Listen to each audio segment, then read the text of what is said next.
Hola, hola mis amigos, buenos días, buenas tardes o buenas noches. Bienvenidos a un episodio más de Maranatha Class Conexión 7. Realmente estoy muy agradecido con cada uno de ustedes por el apoyo que nos brindan semanalmente, cada uno con sus likes, con sus vistas, por compartir este material. Realmente Dios les bendiga y esté con cada uno de ustedes.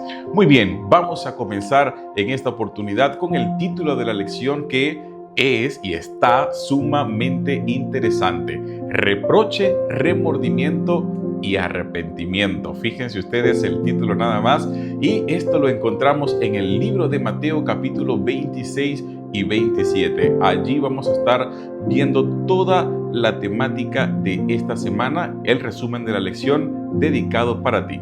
La lección número 8 inicia abordando una de las historias más fascinantes de la Biblia.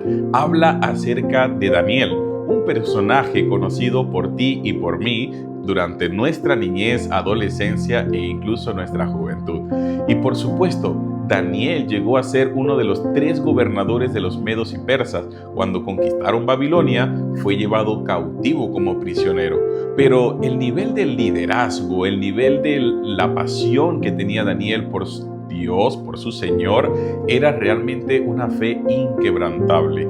Daniel oraba 3 veces al día. Daniel era un hombre íntegro, era realmente intachable.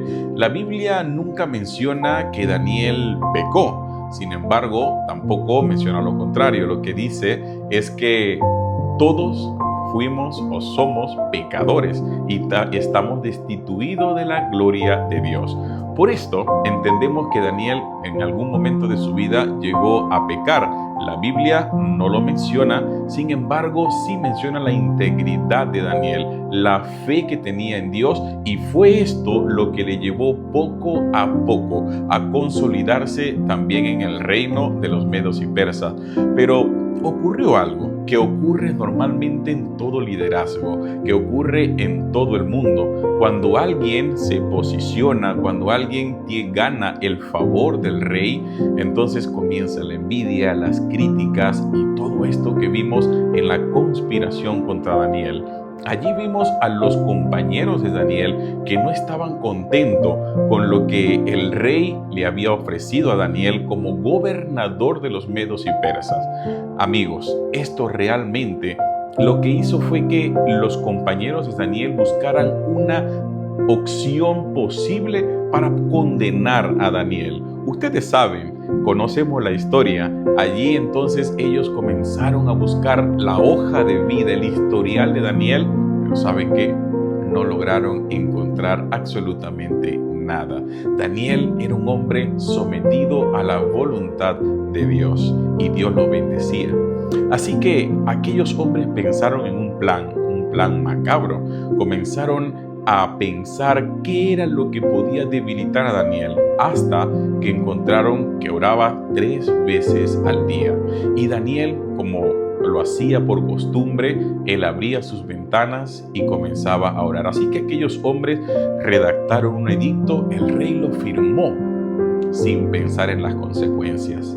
Y ustedes saben, aquel edicto pues pronunciaba que cualquier persona que le oraba o le pedía a Dios, a un Dios que no fuese lo que ellos ahí habían representado como el rey, sino que le pidieran a cualquier otro Dios o a cualquier otro hombre, entonces iban a echarlo al foso de los leones. ¿Qué ocurrió acá? Que Daniel siguió orando, decidió mantenerse firme a las convicciones y a su fe. Así que aquellos hombres inmediatamente lograron poner a Daniel, acusarlo allí con el rey. El rey, siendo amigo de Daniel, intentó salvarlo, ¿saben? Pero aquellos que le acusaban le dijeron: oh rey, no puede usted mantenerse al margen de la ley porque esto le va a ocasionar problemas. Y fue así que entonces Daniel lograron meterlo al foso de los leones. Una vez más, Dios se hizo presente en aquel lugar. Daniel no logró escabullirse directamente hasta que no entró al foso de los leones, y fue allí donde vio el milagro de Dios.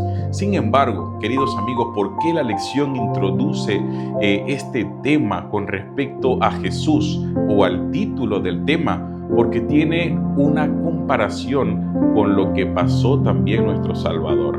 Ustedes saben, la historia de Daniel tuvo acusadores, tuvo un tema específico, pero Jesús también pasó por lo mismo. Y si abrimos nuestras Biblias en el libro de Mateo, capítulo 26, capítulo 27, encontramos allí una historia semejante. Cuando Jesús fue acusado, fue llevado ante el concilio, y en ese concilio fue acusado por los sumos sacerdotes, por los sátrapas que estaban en ese entonces, y comenzaron a llevar testigos falsos. Esos testigos falsos también de alguna manera intentaron acusar a Jesús, llevándole pruebas falsificadas allí para poder condenarle, pero ninguno de ellos tuvo suerte con ello. ¿Saben que sí? Cuando uno de los sacerdotes acusó a Jesús y le dijo: tú dices ser el Cristo, y en aquel momento Jesús le respondió: tú lo has dicho. ¿Qué nos enseña esto y qué semejanza tiene con la historia de Daniel? Y es que Daniel fue acusado también por envidia, por celos, contiendas, pero Jesús también fue acusado por envidia, por celos, por malicia de las personas que existían en ese momento. Y esto lo que nos enseña es que a pesar de que Daniel logró salir de la muerte, Jesús terminó muriendo por ti y por mí, por convicción, por fe, por seguridad. Sin embargo, tenía un plan, una misión, y para eso fue lo que vino nuestro Salvador, para morir por ti y por mí. En esta historia, queridos amigos, lo que nosotros podemos aprender es que contamos con un Jesús que nunca se rindió, sino que estuvo dispuesto a llegar a la peor muerte que podemos imaginarnos por salvarnos del pecado. La lección aborda 3 temas importantes en esta semana. La primera de ellas es la vida de Daniel y la comparación con Jesús. Luego vamos a ver la vida de Judas, como menciona la lección, la traición a sangre inocente. No sé cómo te has sentido tú en algún momento cuando alguien te ha traicionado, y creo que la traición duele más cuando es de alguien que está cerca a nosotros, cuando es alguien querido, cuando es alguien que ha compartido en algún momento con nosotros, pues es mucho más doloroso porque no te lo esperas. Judas pasó ese tiempo con Jesús. Y queridos amigos, Judas no era enemigo de Jesús. Judas quería ver a Jesús como un rey, quería ver a Jesús como alguien que se coronara y él pudiese estar allí para poder también verse beneficiado estando cerca del rey. En algún momento Judas intentó, cuando estaba la multitud allí, toda la multitud que fue alimentada con aquellos panes y los peces, pues Jesús en ese momento negó poder tener algún vínculo para poder coronarse en ese momento, y eso redujo la cantidad de simpatizantes que querían que Jesús fuese rey. Judas se dio cuenta de todo lo que estaba pasando y una vez más intentó que Jesús se proclamara rey. Lo hizo a su modo, lo hizo a la forma que estaba cerca de su mano. Tuvo la oportunidad Judas de poder arrepentirse. Sin embargo, él quería ver a Jesús verse proclamado rey. Y esto lo hizo con los sacerdotes. Así que cuando vemos la historia de Judas, que va y vende a Jesús, luego lo vemos retirarse allí, como ustedes también han leído la semana pasada en la lección. Judas se va del aposento alto, llega directamente allí con los sacerdotes y van a buscar a Jesús. Lo vende por 30 monedas y con un beso en su mejilla. Todo esto lo vemos, y después que llevan a Jesús directamente allí al concilio con todos los sacerdotes y comienza aquel juicio, entonces vemos a Judas preocupado porque no era lo que él esperaba, preocupado porque el plan no estaba saliendo de acuerdo a lo que él había planificado. Toda la gente que estaba a su alrededor, la multitud, los sacerdotes, las acusaciones falsas y todo lo que estaba viendo realmente lo dejó atónito. No era el plan de Judas que que crucificaran a Jesús. Pero lo que ocurrió en ese momento, entonces fue que él se dio cuenta de la magnitud de lo que había hecho. Y Judas, cuando pensaba que Jesús podía allí defenderse, que podía hacer algo para poder zafarse de aquellas acusaciones, entonces comenzó a reflexionar y vio que lo que había hecho realmente no tenía vuelta atrás. Saben, amigos, Judas salió despavorido, con el corazón desgarrado, y se fue sin arrepentimiento. En ese momento, lo que Judas sintió, lo que podía realmente comprender allí con su mente y en su corazón, nosotros no tenemos, digamos, alguna imaginación de cómo pudo haber sido, pero fue tanto así que lo llevó a poder buscar su propia muerte. Es una historia triste la de Judas. Sin embargo, cuando vemos estos aspectos, vemos estas aristas de la vida de Judas, vemos el tiempo que pasó con Jesús, y que hay muchas veces donde tú y yo, querido joven, nos vemos involucrados en cosas que no deberíamos. Hay veces que pasamos tiempo con amigos, con compañeros, y quizás en algún momento alguien no tiene las intenciones de hacerte daño o de hacernos daño, pero no es la voluntad de Dios. Quizás ves a otras personas que te inviten para una fiesta, quizás otros amigos te inviten a hacer algo que no es debido, y nosotros allí tenemos que mantenernos firmes, porque aunque ellos no quieran el mal para nosotros, no tienen el discernimiento de parte de Dios para poder comprender y diferenciar entre el bien y el mal. Y es por ello la importancia de nosotros mantenernos firmes, convencidos de lo que Dios quiere para nosotros. Y luego tenemos el tercer aspecto que menciona la lección de esta semana, el encuentro de Pedro con Jesús. La lección menciona que Juan y Pedro llegaron al momento donde estaban cuestionando o juzgando a Jesús en el patio donde estaban los sumos sacerdotes. Dice que Juan logró ingresar gracias a las conexiones que tenía, pero Pedro comenzó a ser interrogado. En aquel momento se encontró Pedro allí en la puerta, y la muchacha que menciona la Biblia que se encontraba custodiando la puerta lo miró, lo vio diferente y le preguntó: ¿tú no eres uno de los que anda con Jesús, de los que andaba con él? Y Pedro se la quedó mirando a todos y respondió: no, yo no lo conozco. Esa fue la primera negación de Pedro. ¿Y saben qué? Lo hizo delante de Juan. Yo no me quiero imaginar la cara de Juan al ver que Pedro había negado a Jesús, aquel discípulo que unos momentos atrás había jurado defender a Jesús con su muerte, y ahora lo estaba negando. Aconteció que ellos siguieron su camino, pasaron al patio, y cuando estaban al patio hubo nuevamente una confrontación a Pedro directamente. Tú me parece que eres uno de los que anda con Jesús, yo te he visto por allí.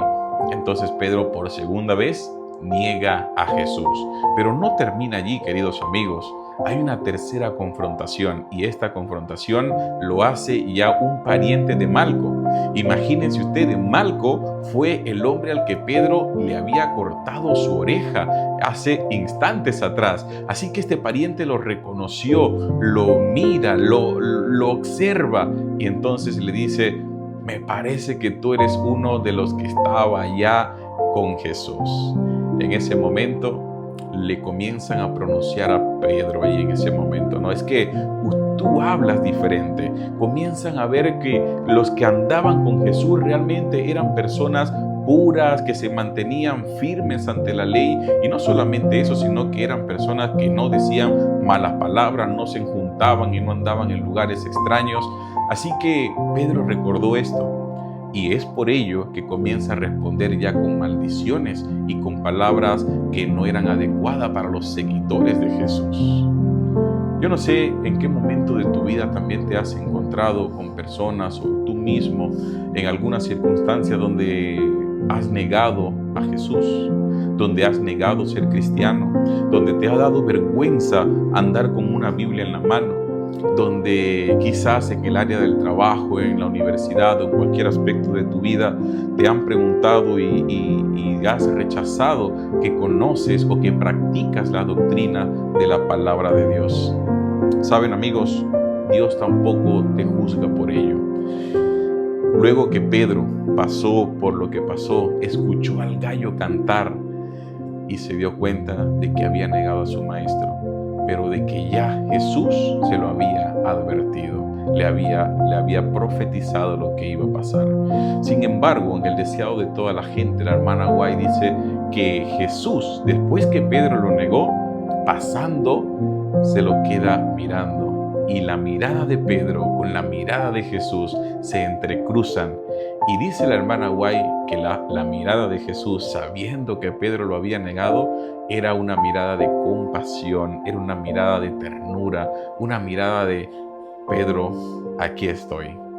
Así como estuve durante este tiempo contigo, durante estos 3 años y medio, estoy acá. Pedro, te amo. Pedro, apacienta mis ovejas. Pedro, yo voy a estar contigo. Estas palabras, más que palabras, fue la mirada que transmitió un mensaje restaurador allí para Pedro. Amigos, Pedro se sintió culpable, vio ternura en la mirada de Jesús, pero salió y nuevamente en su corazón eran estas palabras que retumbaban en su mente: he negado al Maestro, le he fallado nuevamente a mi Dios. Esto realmente tuvo que haber sido muy duro para Pedro. La Biblia registra que Pedro lloró amargamente, pero después de allí hubo sanación en su corazón. Después de eso, realmente hubo un reencuentro con Cristo. Después de eso, se salió fortalecido realmente de lo que Dios es capaz de hacer, de lo que Dios no te juzga por lo que has hecho. Dios no está allí para poder condenarte por cada acción incorrecta que hagas en tu vida. Él está allí para tenderte la mano, te mira con compasión, con ternura, así como lo hizo con Pedro en diferentes oportunidades. Ese es el Dios que tenemos, en ese Dios confiamos, en ese Dios al que servimos. Realmente es el que nos da esperanza para un futuro mejor. La lección de esta semana nos invita a mantener una integridad inquebrantable como la de Daniel, a cuidarnos realmente de las personas que están a nuestro alrededor, donde muchos de ellos en algún momento, quizás sin mala intención, nos desvíen de la misión que Dios nos ha encomendado, y a mantenernos también firmes en la promesa, en la fe. También el aspecto de Pedro nos da una enseñanza maravillosa. No importa las veces que hemos fallado, cuántas veces hemos caído, Dios nos sigue mirando con una mirada de ternura, de compasión, de amor, de restauración. Así que, querido joven, querida señorita que nos escuchas, que podamos pedir a Dios que realmente toda la semana nos ayude a mantenernos conectados en comunión con Él. Pedimos a Dios todos los días por la bendición que nos da de tener una familia, de tener trabajo, de poder estudiar. Y si en algún momento todo esto nos llegase a faltar, pues que nos ayude a mantenernos confiados en su promesa. Todo esto lo que estamos viviendo a nuestro alrededor, terremotos continuos, hambre, pestilencia, las guerras y los rumores de guerra, son señales de que Dios viene pronto. Dios quiere realmente que nosotros podamos mantener un cambio en nuestra vida, de que podamos vivir para siempre con Él. Muy pronto viene Jesús y su galardón consigo, para dar a cada uno según sea su obra. Querido joven, hermano que nos escuchas, deseamos que Dios pueda bendecir tu vida. Agradecemos desde acá el apoyo en compartir este mensaje para las personas que lo necesitan, y te invitamos, por supuesto, como toda la semana, a seguir escudriñando la palabra de Dios a través de la lección joven. Desde acá te mandamos un gran saludo y un fuerte abrazo, y deseamos un feliz sábado. Nos vemos pronto, cuídense, hasta la próxima semana. Chao, chao.